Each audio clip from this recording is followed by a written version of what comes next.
आज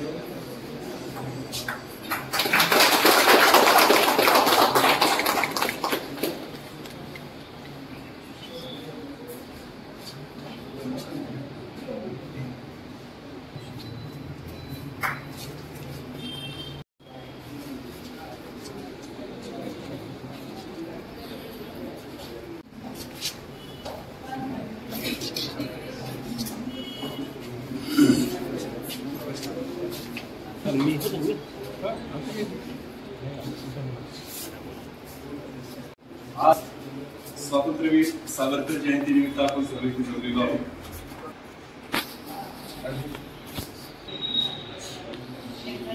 28 मे 1883 साली आपल्या नाशिकमध्ये गगुरे येथे त्यांचा जन्म।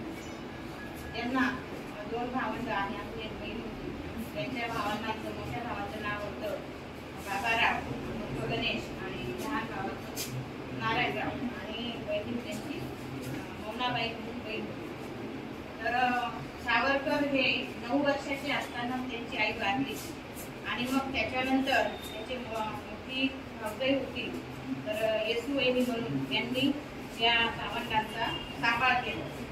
त्याच्यानंतर त्यांचं प्राथमिक शिक्षण हे आपल्या नाशिकमधील छत्रपती शिवाजी महाराज या शाळेत त्यांचं प्राथमिक शिक्षण झालं।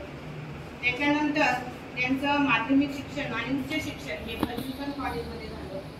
1900 लंडनला वकीलची पदवी संपादन करण्यासाठी गेले आणि त्यांना एक शिष्यवृत्ती पण मिळाली।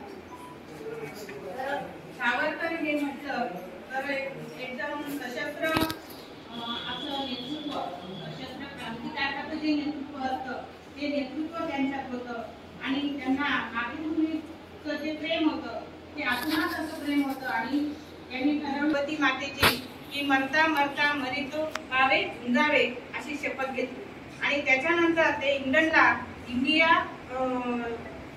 जे आपलं हे होतं तर त्या इंडिया गृहामध्ये ते राहत होते आणि मग इंडिया हाऊसमध्ये आणि इंडिया हाऊसमध्ये राहत असताना त्यांच्याकडे एक मॅझिनी, इटालियनचा मॅझिनी जो विचारवंत होता, क्रांतिकारक होता, तर त्याचं जे इंग्रजी पुस्तक होते ते वाचण्यात आलं आणि त्याच्यामध्ये क्रांतिकारकांची यशोगाथा त्यांनी सांगितलेली होती आणि त्याच्यानुसार त्यांनी मराठी भाषांतर केलं आणि मराठी भाषांतराची जी प्रस्तावना होती ती भारतीय स्वातंत्र्य लढ्यामध्ये, तर त्या लढ्यामध्ये आपण काय करू शकतो, मातृभूमी स्वातंत्र्य मिळवण्यासाठी, मातृभूमीसाठी आपण काय करू शकतो त्याची प्रस्तावना त्यांनी जी दिलेली होती